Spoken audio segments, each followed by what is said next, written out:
All right, my happy enders, it's sponsor time. Ha ha ha. Oh my God, I'm so tired. We had the friggin' time change, so you'd think getting an hour back would help, but it doesn't. So here we go. Okay, we still actually have all of our sponsors that we've had since the beginning of when we started getting sponsors, so that's pretty cool. I haven't pissed them off as of yet.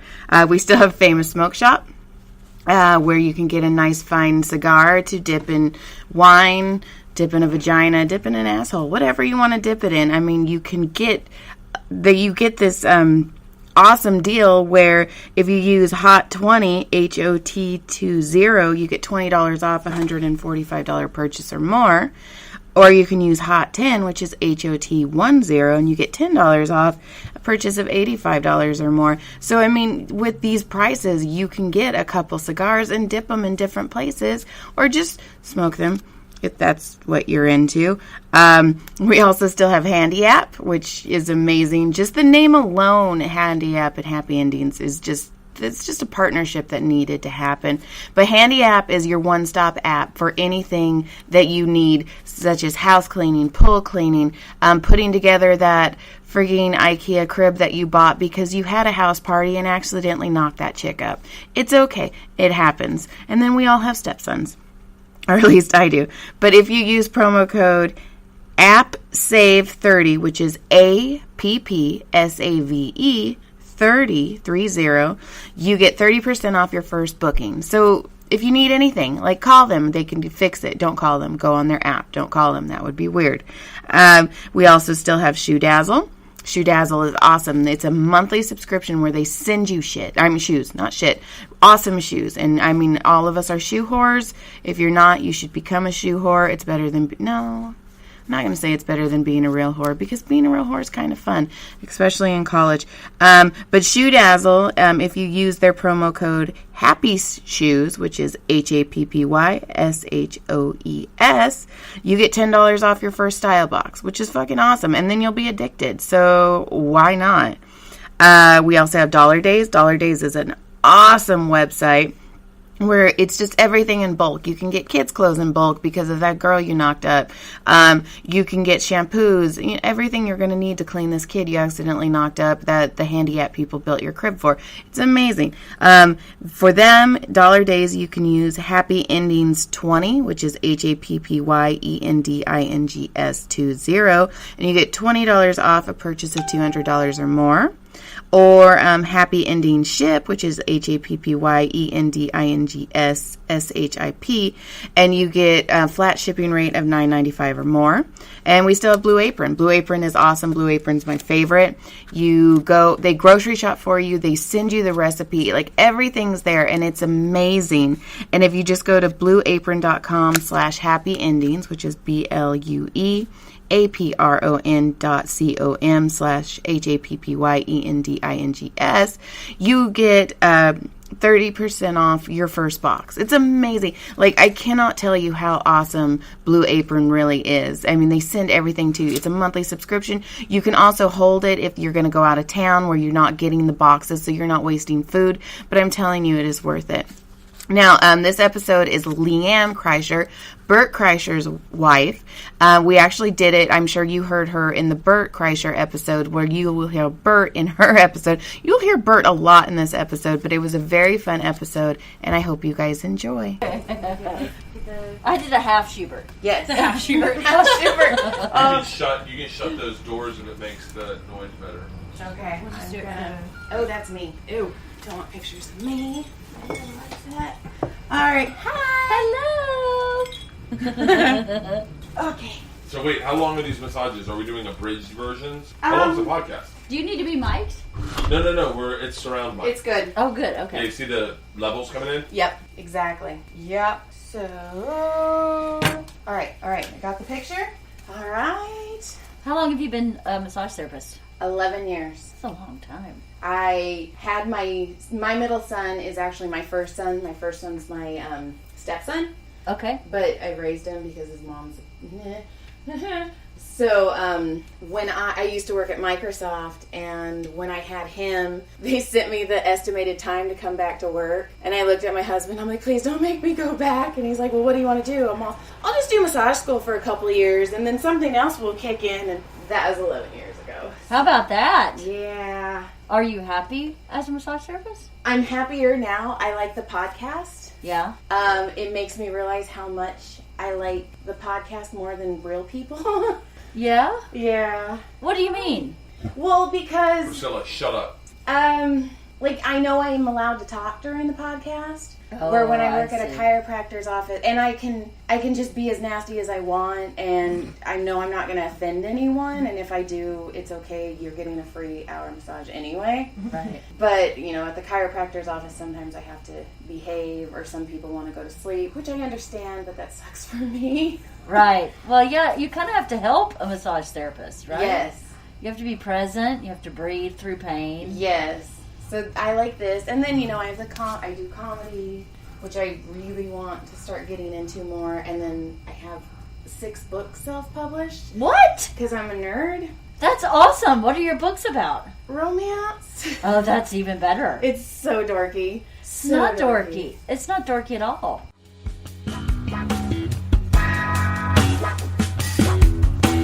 Get undressed, get under the sheets. Ooh, you're in for a treat. No, I promise this is not a dream. It's just a happy ending with Joy Eileen.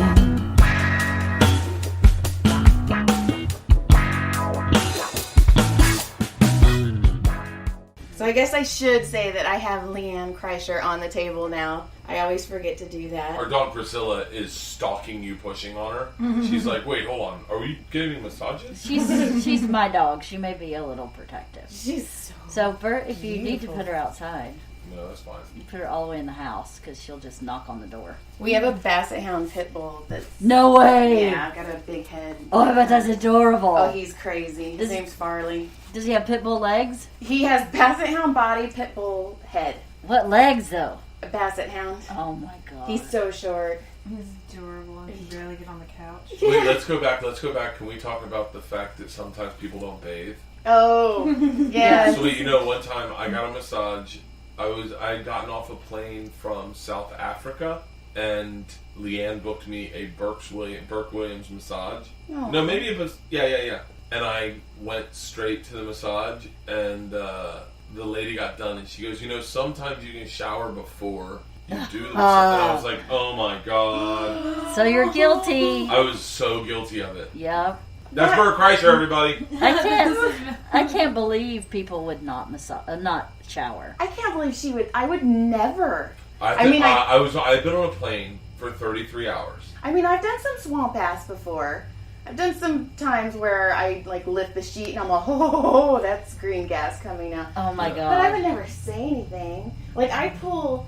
You know how people have the toilet, I call them ass gaskets, the toilet cover things that you use in public restrooms. Yeah. Yeah. I've had to pull those off people's naked butts. What? Because they don't realize it's on. What? Oh yeah, that's very common. Yeah. How is that common? That sounds... I Are used they to have drunk? a joke about that. I used to have a joke about that I got up. This is when Georgia was a baby. I forget how this went. Maybe you had said it, LeeAnn, or Georgia said it. It was when she was a baby, and I was getting in the shower, and she went, Dad! She was like, must have been, and I guess I was like, oh, sorry, and because I was naked, and she went, no! Dad! And I looked, and that little thing had cotton candied itself to my ass. What? It adheres. Yeah, it adheres. I had taken a shit and forgot I put it down, and I went up, and I've been walking around all day with it on. Yeah. Oh my God, that's so gross. You're not the only one. Yeah. No. That all is day. all day, and you just have to peel it. That's not okay. It's not. It's just, I don't know. And I think maybe that's another reason is because, at least the podcast, you guys see me as human. And a lot of people get really excited when I'm like, hey, you want to be on my podcast? I'll massage you. Where other people are like, oh, my insurance is paying for this. I can treat her as bad as I want. This might be my favorite podcast I've ever done because I can sit here and do all my work and still be on the podcast. Like, I would say I have more podcasts like that where you could come in and go, well, I got to book a flight to Phoenix. Yeah. But that's really a bigger conversation than just you. I feel What like are you talking about? they don't treat her like a human. They don't see her as a person. Yeah, we're talking about me. We had pivoted already. I'm staying on topic because I always make sure when I go to like Target or Ralph's that I love that you just pick the places where people don't feel like they're human. You just went through and you're like, where all the non-humans work, like Ralph. No, and, that's not what I mean. you know, when like my maintenance man. But I Completely watch. ignored because that's valid.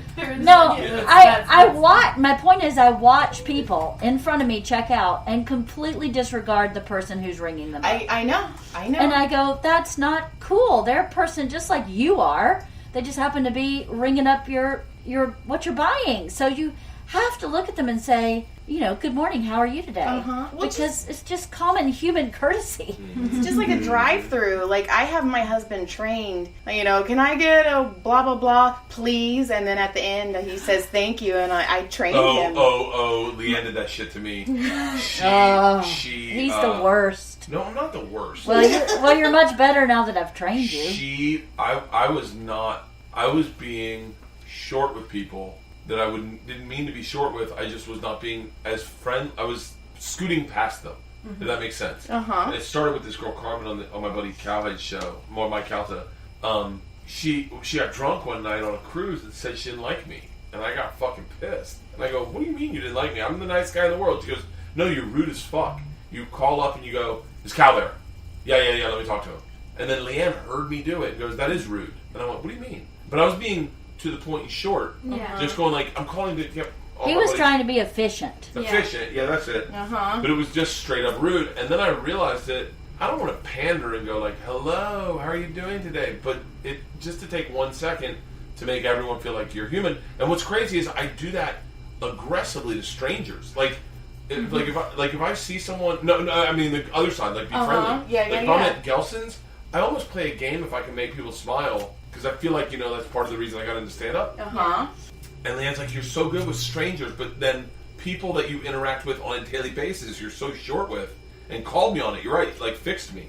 You know what though? I get that because my doctor, like 5 or 6 years in, he goes, "Joy, when you walk in here, you don't say hi or good morning." And it just surprised me. I'm all, "I don't." And he's all, "No, you walk in." And I go, "Probably because I'm thinking about the thousands of other things I have to do today. And you haven't given me..." No, I would have to edit that part out if I say that they haven't given me a raise in 11 years. But I'm not editing the video, so it's in. So, that's just a fact. It's a fact. It's not an opinion. Yeah. It's a fact. Although they are getting a little nervous because of the people I'm booking on the podcast. They're like, "Wait, what?" And I'm like, "Oh, I have a show now." And they're like, "Are you going to quit?"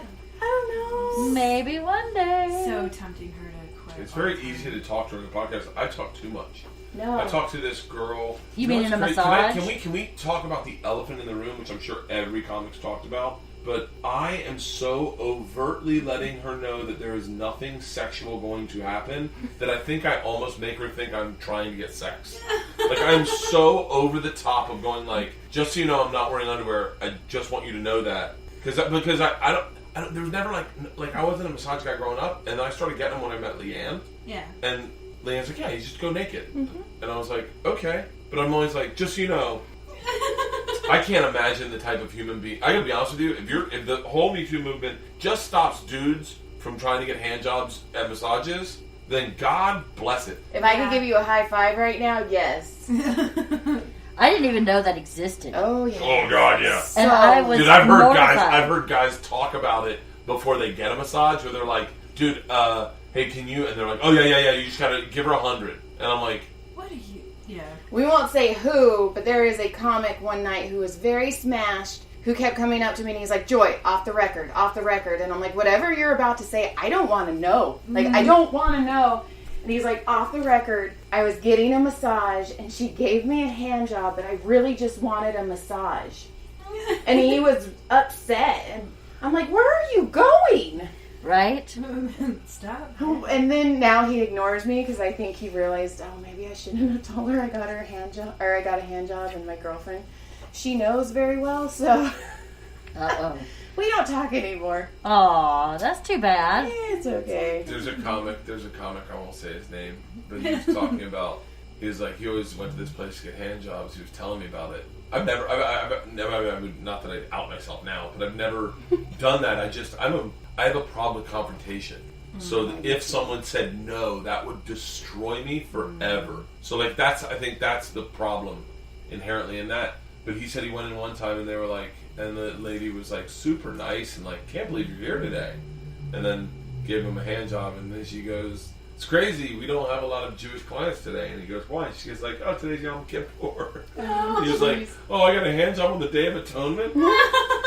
How come I can't hold this fight? It's great timing. There you go. Yeah. You're all something for next year. Oh my God. I didn't want to wait for the forgiveness, so I'll just do it on the day. One of the very first jokes I wrote for comedy was about happy endings.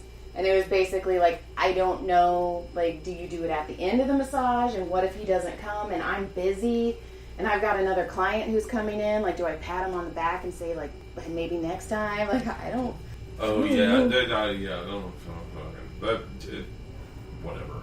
Or if they come too fast, like, do you, like, give them their hour again? Like, hey, just roll over and I'll rub your back some more. Like, yeah. How awkward. Yeah. Well, I think I would assume that the hand job goes at the very, very end. But how much time do you give it?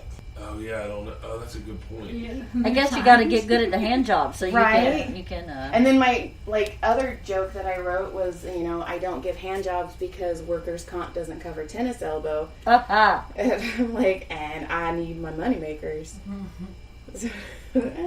All right, let's see. There were so many things I wanted to talk to you about. I was listening to your podcast. I was watching it. And the one where you have the girls on, the last one you had the girls on, Yeah. made me fall in love with you. Me? Yes. Why? Because you guys were talking about the book Paper Town. And you were just giving them shit. And it cracked me up because I do the same thing with my kids. Yeah. Where they're like, Mom, stop it. Mom. And I just keep going and going until they're just like, oh my God, where's Dad? Yep. It's fun. It's fun to do that, right? It's fun. That's what they're there for. Oh, to back them around a bit. Yeah. You gotta make them, get ready for life. You know, sometimes I feel like I'm just always the police officer. Mm-hmm. And so sometimes when an opportunity like that comes up where I can kind of razz and, I don't know, have a different relationship than, hey, have you done your homework? Have you put away your laundry? Why haven't you done your chores? What do you mean you have softball again? What? It's constant. So that was a moment. It's fun, though. It is fun. I love being a mom. I didn't think I would be a mom. I didn't think I would be a mom either. I that wasn't in my plan. But Yeah, mine either. I'm really glad it happened because I think I've really enjoyed it. It's fun. See, I don't have girls, though, and that makes me sad. Yeah. Because my mom and I are super close, and I'm not gonna have. I'm gonna be the consummate mother-in-law, There and you that go. scares me, especially if we have girlfriends and wives. Like my oldest son's girlfriend, Yeah, why? I don't like her Why? because she doesn't like me. But why? She rules his life, and he has abandonment issues because his mom is insane. And so as soon as she was like, I love you, everything went to her. Like my son's whole life went to her. Is this his first love? Yes. Okay. Yeah, they just graduated high school. It's bad. And I liked her in the beginning because in the beginning she like got her pilot's license and she was going to night school and I'm like, ooh, girl power, hell yes. And now they don't do anything except stare at each other and smile, and it's gross. Probably talk about how awful a person I am. So, Well, what's his plan? Is he going to college, or is he going to community college, or flight school? when he was in flight school, he's gonna be a pilot too. When he was little, like, so I was in his life from 3 on. He always wanted to be in the military, to the point where every Halloween he was Will you let that dog in? Oh, baby. She's gonna fucking bark at LeeAnn the entire time. LeeAnn sets it up so that everyone in her life needs her. I don't set it up like that. I have a lot of needy people. I do the same thing. Hi, Mona. Hi, baby. Oh.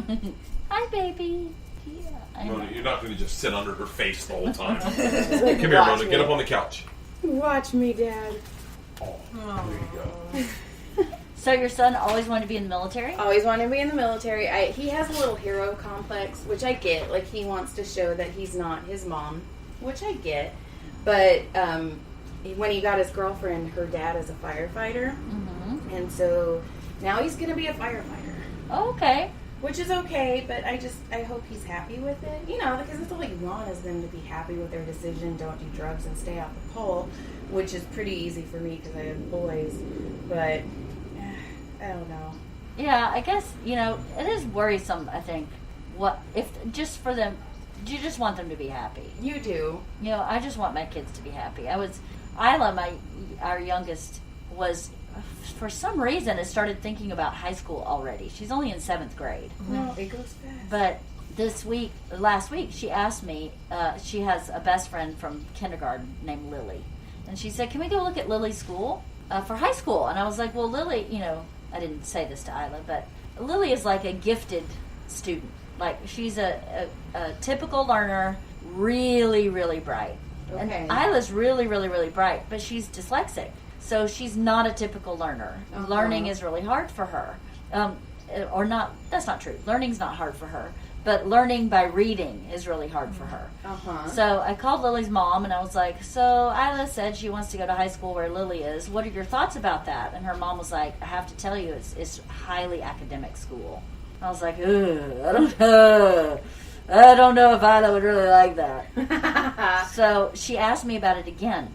And then she said, this was last night after Bert and Georgia had left for the daddy-daughter dance. She was like, you know, I like the idea of that daddy-daughter dance. I like a lot of what's happening at Louisville. I just want to be with Lily. So I kind of broke it down for her. I was like, we can totally go look at Lily's school, but, you know, Kathy said it's a really academic school. And my job is to make sure you're happy. Yes. Because you're going to learn everywhere. But do we put you in an environment where every class is so challenging that you are exhausted and you're not enjoying yourself? Or do we put you at a place that's a little more moderate? So let's go look at it and see and make a decision based on that. Because Right. we can still see Lily all the time. But I would hate for you to go to her school and just be completely bogged down with schoolwork. And I was explaining to her the differences in the two schools. And she was like, okay, I kind of get it. I don't want to be unhappy there either. I was like, oh, thank God, thank God. Right. We'll still go look at it, totally fine. But I just want her to be happy.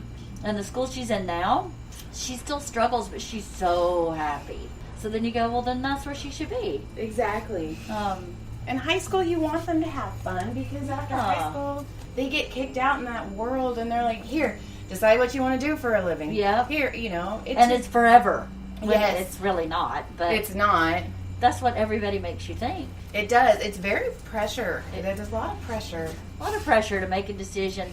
How in the world do you know at 18 what you want to do forever? Mm-hmm. I think it's a rare person. I agree. Bert knew what he wanted to do, but not at 18, but 26, I guess. But not everybody's like that. No. See, I wanted to be a physical therapist. Did you? I did. But I dropped out of college because I met a guy online and moved to Texas Okay. because I'm a bright human being. No, don't say that about yourself. But it just took me 5 years. 5 years ago, I decided, I was like, that's when I published my book. Yeah.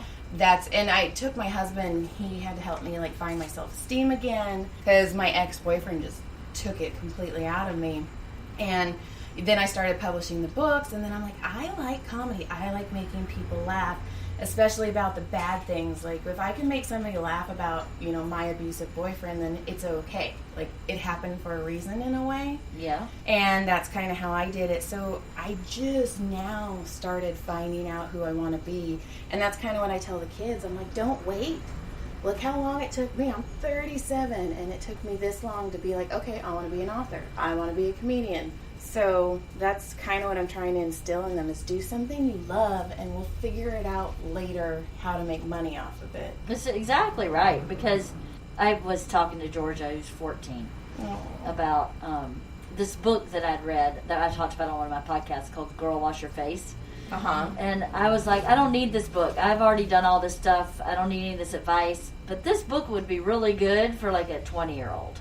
Right. They're a 20-year-old to go, oh, we all choose a bad boyfriend. Oh, we all work a job that is dead end and we hate. Oh, we all choose bad friendships. And, okay, so this is what your 20s is about. So I was saying to her, your whole 20s should be about making mistakes. I agree. And picking yourself up from those mistakes, and because that's how you figure out who you are. Yes, and then your 30s is just to atone for all of those mistakes. Like, oops.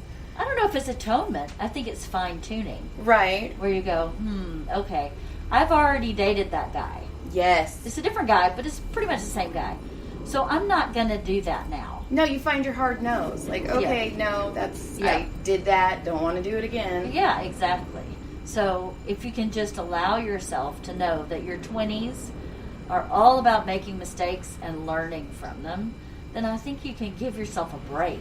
I agree. Although you don't, because in your 20s, I just heard somebody talk about this on the radio, so I don't know if it's a podcast or NPR or what, but they were like, I thought I knew everything in my 20s. And then I'm in my 40s and I go, oh, I didn't know anything. Mm-hmm.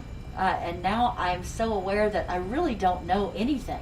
But I wish I could have given that to my 20-year-old self, and just the knowledge that you really don't know anything. And try telling an average 20-year-old that they don't know everything. Good fucking luck. Exactly. Right. Well, I have a joke that I've been telling you about. I don't think vocal cords should develop until you're 30. oh my God. Like, you can say stuff like, "Can I take your order?" But that's it. There you go. But you know what, though? Most 18-year-olds, especially boys, don't have vocal cords, because I swear to God, my kid just mumbles. Like, How funny. you want food? Oh, Hungry? Okay. You're going out with your girlfriend. Sounds like Island in the mornings. And then there's that line in Willy Wonka and the Chocolate Factory, the one with Johnny Depp in it, where he goes, "It makes me sad when you mumble." And that's kind of the staple in our house. It makes me sad when you mumble. Like, what are you saying, child? Communicate.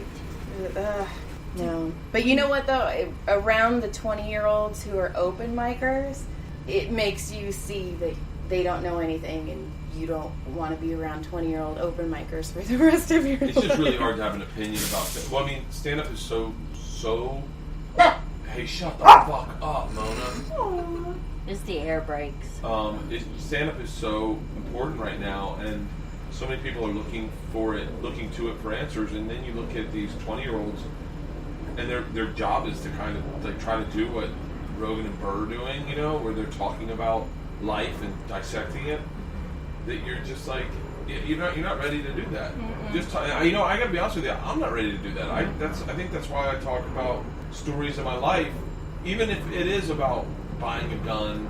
Mona, shut the fuck up. You're so lucky you live with us. And so, but like, I just find it easier to tell the story of your experience than to try to dissect politics, because it's so. But you see these kids trying to dissect politics. Maybe it's refreshing to see a child look at. You know, it's like that old story. You ever hear that old story about a truck got stuck in the Lincoln Tunnel? Yeah. Trying to get through the Lincoln Tunnel, got stuck, and they couldn't figure out how to get it out. It was stuck, like it drove in and got stuck. Okay. And they couldn't figure out how to get it out. And this, by the way, I'm certain I am quoting this story is from a movie that never really happened. I'm telling you a story that happened in a movie. But, No, it happened. I know this story. They told him this little girl was like, "What if you deflate the tires?" And they were like, "Oh yeah, I guess we could do that." Sometimes maybe it takes a child's perspective. I said to Ricky Gervais, I said, you know what's the best is we were talking about traveling. I said, I was told one time, the best thing to do when you land is take your shoes off and put your feet in the grass. It helps with whatchamacallit. He goes, that's from Die Hard.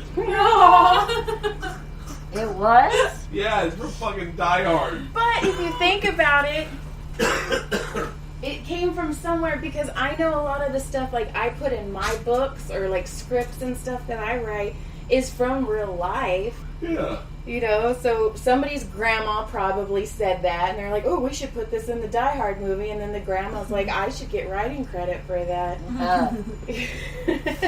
Speaking of writing, did you always want to be a writer? Like when you were Isla or George's age, did you think that you wanted to be a writer?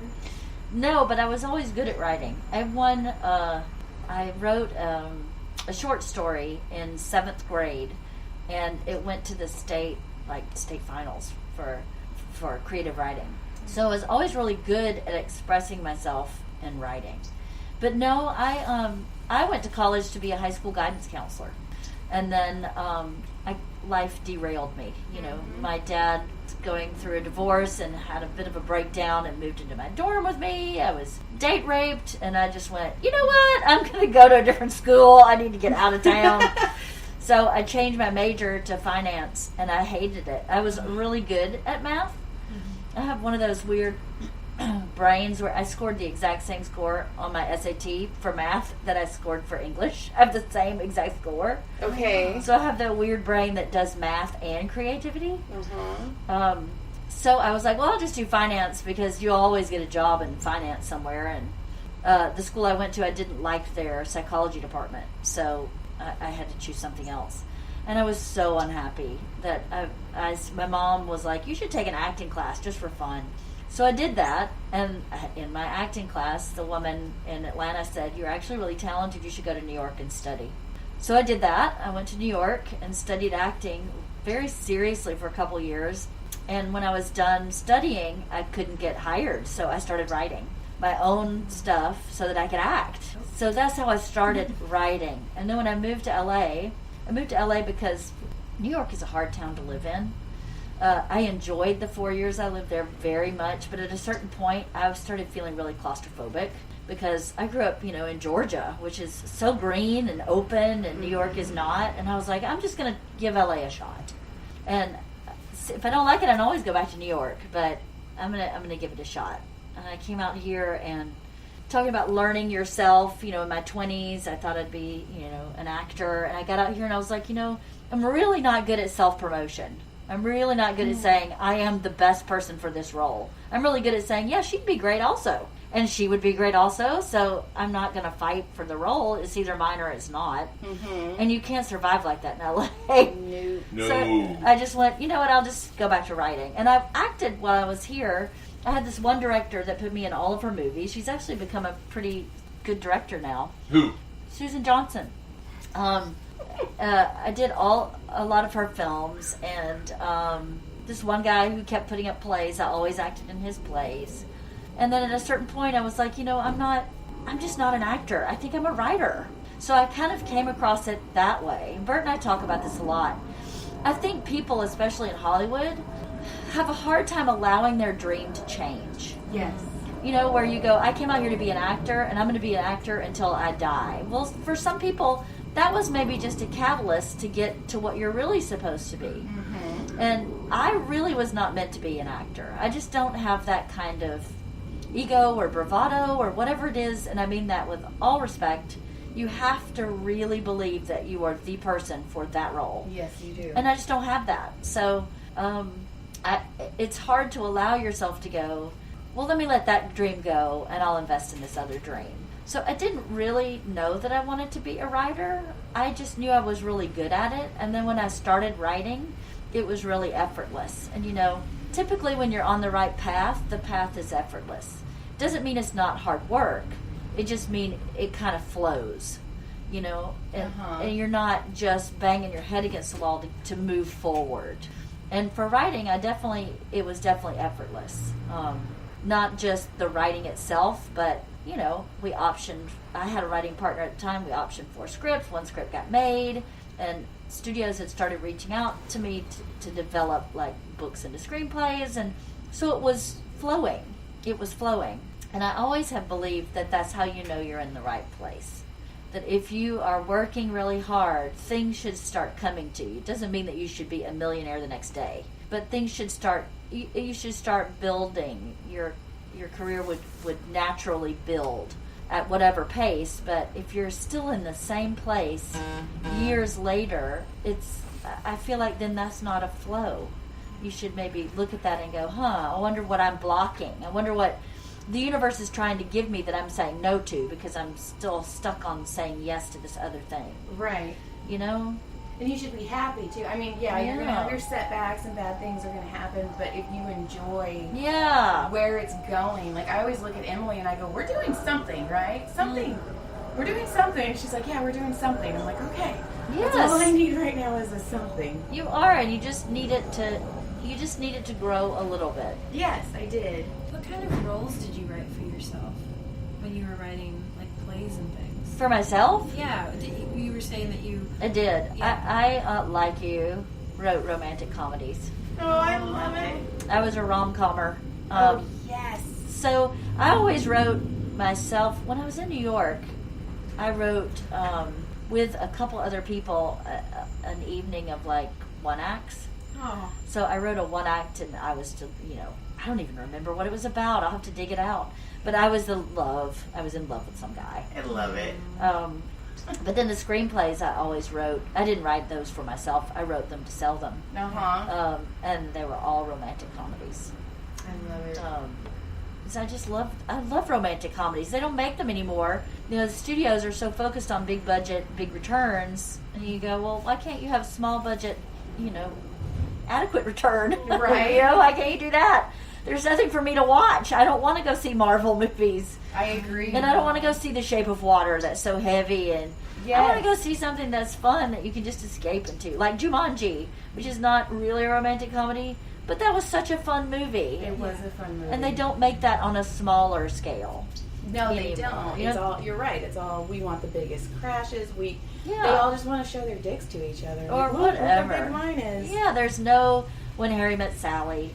Where's that movie? Right. There's none of those movies anymore. Sleepless in Seattle, Ghost even. They don't make anything like that. Yes. Exactly. But that's what I was writing. I think it's always interesting to talk to like performers that write for themselves and Yeah. see kind of like what roles they put themselves into Right. and what they're working through. Because before I started doing stand-up, I was doing mostly musical theater. Uh-huh. But musical theater people, a lot of the times, when you're not in New York, aren't seen as serious actors.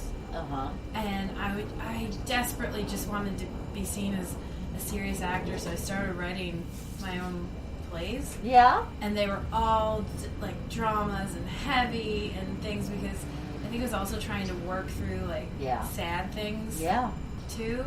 And then comedies, so you can tell heavy stories, but in a fun way. And there was just something about the way that theater work was going. I wanted just, if they cried, I was happy. Yeah. Like, I did my job. Right. That's how the books are. Like when I get reviews where they're all, I cried and then I laughed and then I cried again. I'm like, okay, That's exactly what I wanted. keep leaving reviews, please. I know. That's great. Now, I forgot to ask, and normally I ask in the beginning of the podcast, have you ever broke anything? I I know. thought you were gonna know. I thought you were gonna ask is, do you have any places I should focus on? Right, I know. Right, Bad right. massage therapist right now. Thankfully, she manifests her knots very easily. Like your shoulders, your low back was like, hey, work on me. I'm Yeah. like, okay, gotcha. Yeah. But have you ever broke anything? Had any serious injuries? I broke my ribs when I was about 10. Okay. And then I did injure this right here, this part. I was lifting something heavy on a ladder, twisted, and I lifted something really heavy. And I've injured that part of my back. It's like the S1, L5 or something. Yep. And I can't really get it fixed. I'm seeing a chiropractor regularly now, and it's a lot better. Good. But you were all in its business earlier. I was. Yes, you were. And then I've always had neck problems, Uh-huh. and I didn't realize this until I went to this same chiropractor who did an X-ray. I have a deformed vertebrae in my neck, Okay. and I put my pain my pain goes in my shoulder, Yes, it does. in my left shoulder. I felt it. So, and that's been bothering me lately. It kind of ebbs and flows, where I'll go years where it doesn't bother me at all, and then I'll have like 6 months where it hurts every day. And I don't know why. I don't know what I did to it. That's kind of all. I've torn my Achilles when I was in high school. Doing. Cheerleading. Oh, you were a cheerleader. I was color guard. You were? I was. My cousin was color guard. Color guard? Yeah. Because you didn't let blacks by the water fountain? Yeah. Bert. Yes. But I was really bad at it because I am not graceful at all. So I was only in it for 1 year. And yeah. And then I passed out at band camp, and then they were like, yeah, you Because should it's come so back. hot there, right? And I locked my knees, Oh no. but I passed out on the grass, and then when I woke up, this female band director is like, are you pregnant? And I'm like, how long was I out? Oh my Well, God. what did you do to me? Right? Was I raped while I was out? Rosemary's Baby, like, Right? what's going on? Is this The Handmaid's Tale? Right, and I was a junior. I was a junior in high school, so I was still a virgin. So I'm all, why am I pregnant? Why is that the first question you would ask me? I was so confused, and I'm like, why am I on the ground? Oh, that's crazy. And that's when they're like, yeah, you color guard probably isn't for you. I'm like, probably not. Well, I do have some crazy massage story. Oh, I love it. I've talked about it on my podcast before, so you may have heard it. But I had terrible headaches growing up. Really, really bad headaches. I used to pull my hair to try and get relief from my headaches. So one Halloween, I went to this Halloween party, and there were psychics in these tents. And I walked in this one tent, and the psychic went, ooh, you have really bad headaches. And I said, yes, I do. She goes, I think I know somebody who can help you. And she gave me this guy's number. So I called him. He's a massage therapist and a Reiki master. Okay. And so I walked in the door to his place, and he goes, ooh, you have really bad headaches. I said, yes, I do. He said, ooh, you have a lot of issues with your mom. And I went, yep, I do. And he said, well, I think I can help you, but you're going to have to come see me once a week for like 6 months, and then we'll kind of start weaning you off of it from there. And I did that. He did some insanely intense deep tissue, like almost Rolfing, but not quite, on my upper back and shoulders, like under my shoulder blades in particular. And the headaches were gone. They've been gone until I started getting into perimenopause. And now I have a lovely hormonal headache one day a month, at like 48 hours before my period. So I know that has nothing to do with my neck and back. Right, it's all hormonal. It's all hormonal, but he totally got rid of it. That's awesome. The massage was awful. It was so painful. I've done those. And I mean, I'd have to breathe through every pressure point because I would be almost crying. But he told me my muscles under my scapula had crystallized, whatever that means. Yeah. And they were just huge, hard knots. So it just took forever for him to get them out. To break them up, yep. It was awful, but good, but awful. It was really painful. I'm going to flip you over. Okay. That's my big massage story. That was a good one. Wait, when do I get my massage? Next. It's not for you. Yeah, next. This is just for me. This is just for me. It's just for me. I was letting you finish whatever you were doing. I'm just waiting. Were you just online? Oh, my. You're Chelsea very Cook good has at a new this. web series on all things comedy. Who did what? Kelsey Cook. Yes, it's which that's foosballs with comedians. Who's Chelsea Cook? Kelsey Cook. Kelsey Cook. She's worked with me a couple times in Portland and different places. Really funny comedian. Is that our Kelsey? No, that's Kelsey Lynn. Oh, okay. Kelsey Cook. What is Kelsey? Blonde lady. She just did her album release. No, at the no. store. Why? What's the fingers? I was still in it was 40 minutes, but Oh, okay. I'll do that out loud then. I was like, why are you fingering me right now? I don't understand. I give this. Anyway. All right, hang on. Let's watch it Toad. real quick. Yeah. What are you watching? Having a run here today. Oh. Had a light day yesterday. Oh, Who's fuck off. that? On about a Joe Rogan. mile and a half run through the hills with young Marshall May. Marshall, say hi, buddy. You're really good at this. Thank you. Say we're getting Thank after you. it. Gotta make up for lost time. Ari Shafir got Hey, why don't you put your headsets on if you're going to watch? I'm watching this and it's spin classes. I know, but you're interrupting their podcast. It's rude. yeah, we're gonna talk about me. It's rude. No, we're gonna talk about me, and this is what we're talking about. Then play it when it's your turn. Oh, I see what you're doing. Thank you, Joe Rogan, for making a guest appearance on the There you podcast. go. Right? So tagging him in. You should. Like, Joe Rogan dropped in while I was massaging LeeAnn. It was amazing. Right. He ran all the way here. That would be funny though. I was thinking like every time somebody walked into that psychic lady's tent, she's like, "Oh, you have really bad headaches." I know, right? They were totally grifting everybody. Yeah, that would have been really funny. I don't think it happened Probably in that not. particular, but that would be really funny. Because I can kind of tell people, I'm like, oh, you're walking crooked, or oh, something's going on with your left side, just by like seeing their gait and stuff. And it freaks a couple people out. It freaks little people out? It freaks the little people out that, I had to help them on the table. It was really freaky that he said, oh, you have problems with your mom. Right, but I was like, because I went to, God, my mother-in-law is super, super into psychics and mediums, so we went, all the girls, we went to this medium, and this chick, she was adorable, but some of the things she was saying was so off. Oh, yeah. She was like, your husband isn't supportive, and you need to leave him, and I was like, oh, honey. And it was all broad statements. Yeah. But, and now, like, my mother-in-law's like, oh, she was really on. I'm like, oh, so you don't think John's supportive of me? He watches the boys while I go do open mics and podcasting. And she's like, well, that's not what she was saying. Because it was so broad, you could almost interpret it a different way. Right. So, I don't know. Your mother-in-law's into psychics? Oh, yes. Yeah. Very much so. She should listen to Susan Pinsky's podcast. Susan Pinsky. Oh, yeah. Drew Pinsky, Dr. Drew. Uh-huh. His wife has a podcast where she has a psychic talk to somebody every episode. Okay.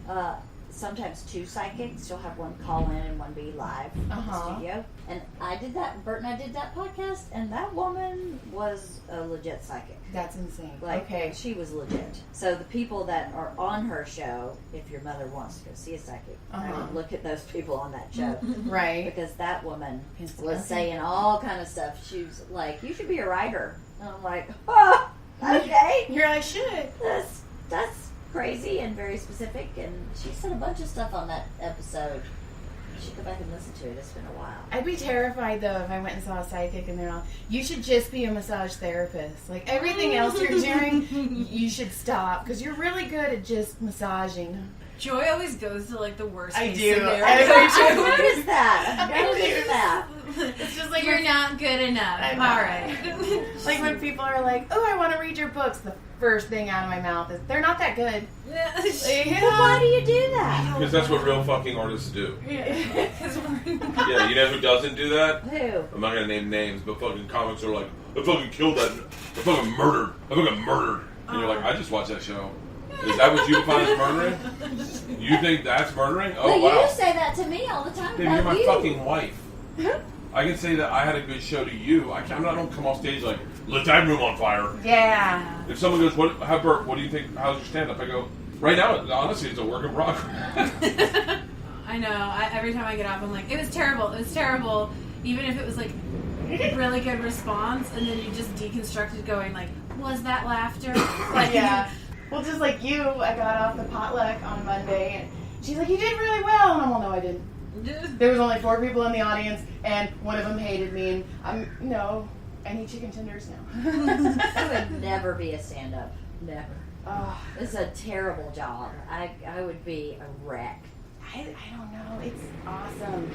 I It's know you have to be a awesome. certain type of person, and I mean that in a good way. Obviously, I married one, so I like that type of person. But I'm not that type of person. I'm not. That's how John is, though. Like, John and I are the complete opposite in so many aspects, but what is that like? Because I know that we're kind of, most comedians are neurotic, and we're like a really like alpha sort of personality in a room a lot. What's it like being married to someone who's just on all the time? I'll take this one. Well, Bert's not on all the time. No? No. He is neurotic, and he is high maintenance, and he is needy. But I think what works in a relationship with someone like that is the partner has to be a whole person and know who they are, because a person like Bert can take you over, right? Because they're so large. So if you are not really secure in who you are and have a voice and can say, no, I don't agree with you, and be able to stand up to that person, I think it would be a really hard relationship, because at the end of the day, the non-comic participant in the relationship, I think, would get lost. I am bossy, I think, in some ways. I'm definitely very stubborn, very strong-willed, and I do form my own opinions based on my own thoughts. And I think that's one of the reasons Bert and I work, because Bert actually, I think, really respects that. Where I think some comics have a hard time allowing their partner to have that. You know, comics are very self-focused. Yes. My experience of comics have been that they are very self-focused. So if you, narcissistic even, so if you have an opinion that's different from theirs, it's hard for them to tolerate it. Yes. But Bert can tolerate it from me. So I think that's part of what makes it work, is that I know that I can have myself entirely and be in this relationship. And I don't know that all comics can function that way. No. It makes sense. So Bert's special in that way, I guess. Bert's How do you spell graphics? Is it with a PH? Yes. Graphic, that's what. He's also dyslexic. So Me too. so I always have a job spelling. There you go. I Just never walk do. around the house like, no, it's a V, honey. It's It's a V, right? Am I done? You are done. Is there Where anything can you want to everyone plug? find you? Oh, Sorry. that's okay. Oh, anything I want to plug? Anything you want? Your No, podcast? My awesome podcast, Wife of the Party. Yes, I love it. You're just about to hit a year, yeah? Am I? No. January will be a year. January? Yeah. I'm on like episode 41 or 2. Okay. So about 10 more weeks and I'll be here. Yay! It's been really fun. I really enjoyed it. All right, Yes. what time's our heart out, LeeAnn? I have to be somewhere at 12:30. Okay. So, All right. Okay. but you don't need me. I mean, I can leave. No, but I have to work out before Gary Owens. This fucking. Thank you for listening to this episode. I hope everyone has a good day. Please like, comment, send us emails. It's joyshappyendings@gmail.com. Anything. We appreciate all of your guys' support. And until next time, I hope you guys have a happy ending.